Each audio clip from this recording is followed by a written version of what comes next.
बहुत दूर बादलों के ऊपर एक नन्ही सी बौनों की बस्ती थी, टिप टप नगर। यहाँ हर चीज बिजली से चलती थी। बौनों के फ्रिज, उनके जूते, हत्ता कि उनके तौलिए भी बिजली वाले थे। उस बस्ती में एक बोना रहता था, बिजलू। बिजलू बहुत ज़हीन था, मगर हमेशा गलत बटन दबा देता था। उसकी अपनी साइंटिस्ट लैब थी, हर वक्त उसी में गुम रहता। एक दिन उसने एक नई मशीन बनाई, बादल बुलाने वाली मशीन। मशीन बनाने के दौरान हमेशा की तरह उसने एक गलत बटन दबा दिया, जिससे साइंटिस्ट लैब में तूफान आ गया। खैर, तूफान तो खत्म हुआ, लेकिन इस तूफान के दौरान मशीन घूम चुकी थी। उसने तो बस एक ही बटन याद किया हुआ था। उसने सोचा, बारिश आएगी, सब खुश हो जाएंगे।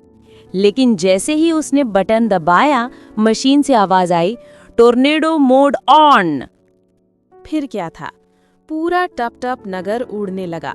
बौने, टोस्टर, ब्रश, तकिए सब आसमान में। बिजलू चीखा, कोई तो प्लग निकालो जल्दी।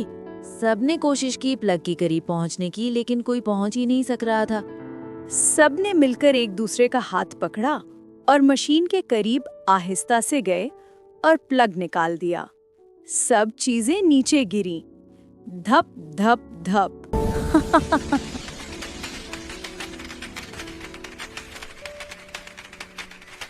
बादशाह ने सब बोनों को इकट्ठा किया। उन सब बोनों में एक बोना गायब था।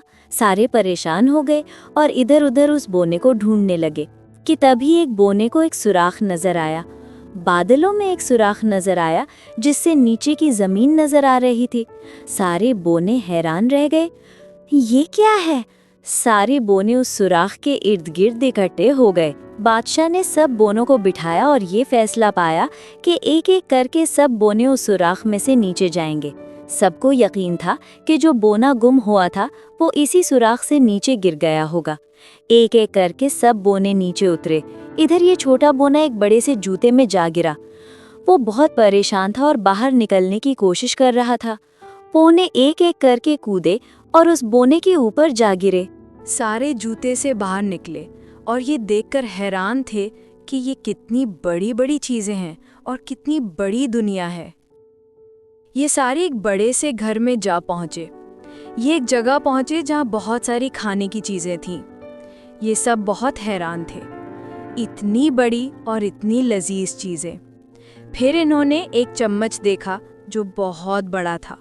वो सारे उस चम्मच में ही पूरे आ गए। लेकिन उनका खेल अब खत्म हुआ। इंसान वहां पर आ गए और उन्होंने उन्हें एक बोतल में बंद कर दिया। ये छोटे छोटे बोने परेशान हो गए। इधर आखिरी बारी बादशाह की थी। बादशाह भी नीचे आया तो ये देख हैरान था कि सारे ही बोने गायब हैं। बादशाह भी इधर उधर फिरा और आखिर भूसे घर में जा पहुंचा। वहां उसे अपने बोनों की आवाज आ रही थी। वो उस बोतल के करीब पहुंच गया जिसमें ये सारे बोने कैद थे। बादशाह ने उस बोतल पर एक जोरदार बिजली गिराई, जिससे बोतल टूट गई और सब आजाद हो गए। बादशाह सब बोनों को लेकर आसमान के ऊपर चला गया। सबने एक छोटी सी महफिल लगाई और बिजलू से कहा, तुम अब अपनी ये साइंटिस्ट दानी लैब को खत्म कर दो। उनमें से एक बोना बोला, लेकिन बिजलू की वजह से हमें एक नई दुनिया का भी पता चला है। सबने कहा, ये बात तो सही है,